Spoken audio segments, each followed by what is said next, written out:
Ashamaa harka fuunee jaalatamtoonni fi kabajamtoonni hordoftoonni seenaatu nageenyi koo kan jaalalaa kabajaa iddoo isin jirtan hundatti sinaa qaqqabu. Akkam jirtan jirtu ijoollee Oromoo. Hadha yaada bareeda wayii qabadhee isinii deebi'ee jira. Du'a Haacaaluutitti wantoota duraan isin biraan gahu dhiiseen ture jechuudha. Torbee sadaffaa keessatti jalqabuuf deemna jechuudha ergaan dhiise.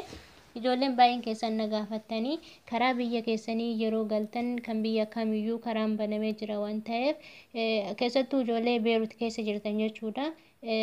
Masgabaanis jalqabee jira jechuudha. Galmeen jechuu barbaade ta'anii galmeen jalqabee jira. Deemtanii galmooftanii gara biyya keessanii galuu dandeessanii. Wanti tokkoffaa ani har'a isinitti himuuf dhufe maalidha? Hundaafuu sheer godha. Karaa biyya keessanii yeroo galtanitti yeroo rakkoo kana keessatti jechuudha. Yeroo rakkoo kana keessatti dirqama asii cheekii keessan qabattanii galuu qabdan jechuudha. Dhibee kanarraa qoratamtanii bilisa yoo taatan cheekii san qabattanii dirqama galuu qabdan. Sababni isaas biyya keessatti yeroo galtan yeroo rakkoo kana keessatti algaa qabachuu maal jechuun baay'ee rakkisaadha waan ta'eef jechuudha. Maatii ofii birayyuu nagaa hangahuun baay'ee rakkisaadha waan ta'eef jechuudha. Ijoolleen har'a asii gara Beeruutii gara Addis Ababa deemanii jiranii gara Finfinnee deemanii jiranii hiriyoottan jechuudha. Ijoolleen lamaan ijoollee biyya gootii ollaa gootii turan jechuudha. Kaasii gara biyyaatti galaa jiranii isaa walii warri galanis hundi keessanuu karaa gaariin isiniin jala jechuudha.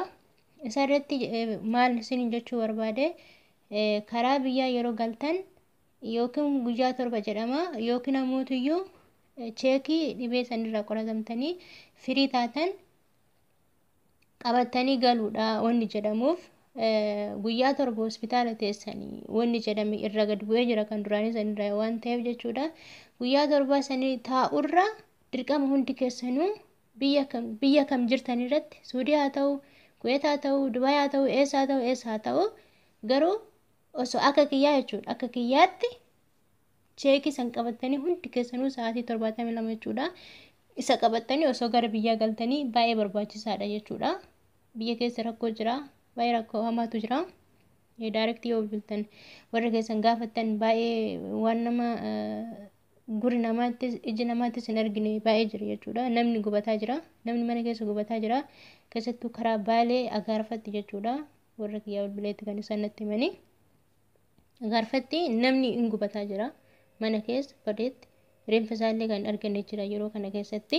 Kanaaf algaa taa'urra yookaan mana siree qabattanii taa'uu iddoo tursiisaa addaa san taa'urra cheekii qabattanii osoo galtanii baay'ee barbaachisaa natti fakkaata. Tikeetiin 385 jechuudha wanni itti muramu. Warra ala jiraataniif galmeen jalqabee isin jedhe warri mana jiraatan garuu yeroo barbaadanitti madaamiin keessan tikeetii isin muranii galuu dandeessanii. Akka duraanitti miti wanni martinuu fooyya'ee jira. Fooyya'insa keenya kana mootiyyuu dubbii amma jidduu kana kaasanitu onnee keenya gadi nu gube malee akka karaa yoom nu banama yoom maatii keenya wal argina yoom jennee osoo afaan banne eenyu rakkoon cimaan jidduudhaan nutti dhalate san dubbachuu hin barbaadu amma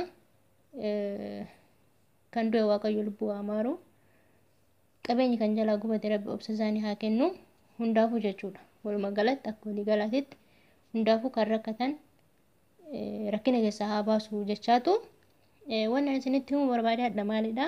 Warri mana madaamii jiraatanii birrii keessan isinii kennuutti irratti dubbatamee jira jechuudha. Karaa mootummaa isiitiin irratti dubbatamee jira. Zeenadhaan taree jira. Yoo isin birrii isinii kennuu didde dirqama bilbilattanii beeksisuu hin baasii.